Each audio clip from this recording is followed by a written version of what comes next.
HR online solution YouTube চ্যানেলে আপনাদের সকলকে স্বাগত জানাই। এসআইআর নিয়ে কিন্তু একটা কড়া সিদ্ধান্ত নিল নির্বাচন কমিশন।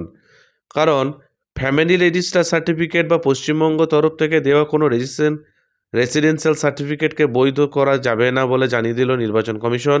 আজকেই এই বিস্তারিত আলোচনা করব আজকের এই ভিডিওতে, যেখানে ফ্যামিলি রেজিস্ট্রেশন সার্টিফিকেটকে কিন্তু অবৈধ বলে গণ্য করা হয়েছে।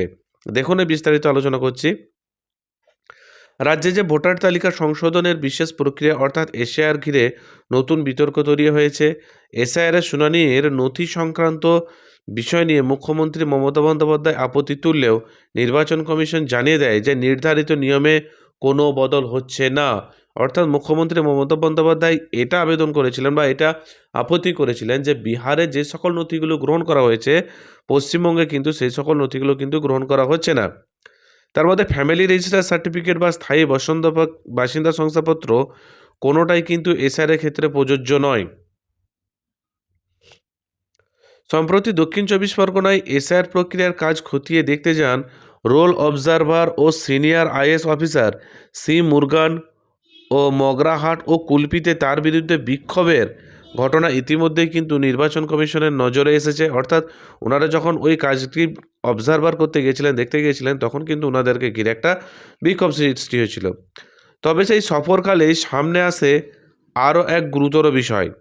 শ্রী মুরগান পর্যবেক্ষণে ধরা পড়ে যে এসআইআরের জন্য নির্ধারিত নথির বাইরে কিছু এলাকায় ফ্যামিলি রেজিস্টার সার্টিফিকেট জমা নেওয়া হচ্ছে।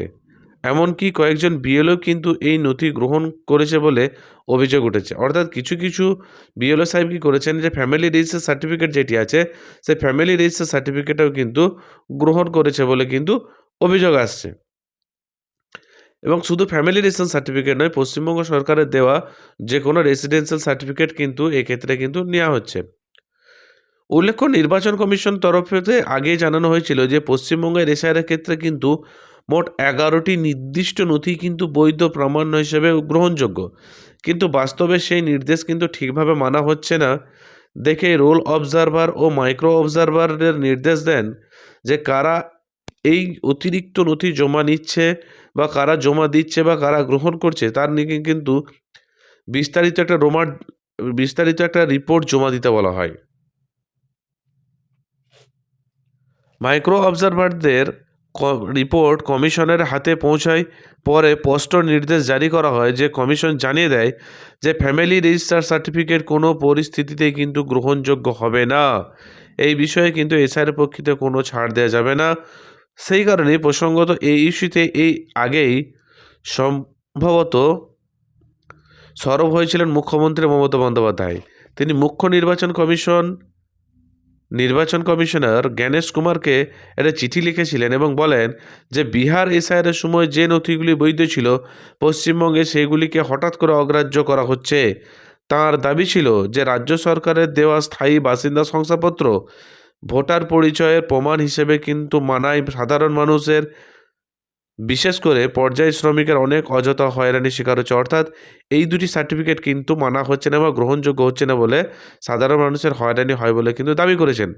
তবে মুখ্যমন্ত্রী এই আপত্তি সত্ত্বেও নির্বাচন কমিশন নিজেদের অবস্থানে অনড় রয়েছেন এবং কমিশনের তরফে স্পষ্ট জানানো হয়েছে এসআইআর সংক্রান্ত নিয়মে কোনো পরিবর্তন করা হবে না।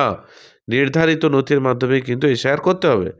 এবং দক্ষিণ চব্বিশ পরগনার এসআই প্রক্রিয়ার কাজ খতিয়ে দেখতে যাওয়ায় রোল অবজারভার সি মুরগানের বিরুদ্ধে যে ঘটনাটা ঘটেছিল তা পুলিশ ডিজির কাছে তার বিস্তারিত রিপোর্ট তলব করেছেন নির্বাচন কমিশন। কি পদক্ষেপ নেওয়া হয়েছে তা কিন্তু 6 জানুয়ারির মধ্যে কিন্তু জানাতে বলা হয়েছিল নির্বাচন কমিশনকে। একই সঙ্গে ভবিষ্যতে এই ধরনের পরিস্থিতি যেন না তৈরি হয় তা নিশ্চিত করার জন্য প্রশাসনকে কড়া নির্দেশ দেওয়া হয়েছে। ব্যাস এইটুকুই তথ্য আপনাদেরকে দেওয়া ছিল। আমার এই ভিডিওটি যদি ভালো লেগে থাকে তাহলে অবশ্যই আমার ভিডিওতে একটি লাইক দেবেন এবং আমার চ্যানেলে নতুন হয়ে থাকলে অবশ্যই আমার চ্যানেলটিকে সাবস্ক্রাইব করে দেবেন।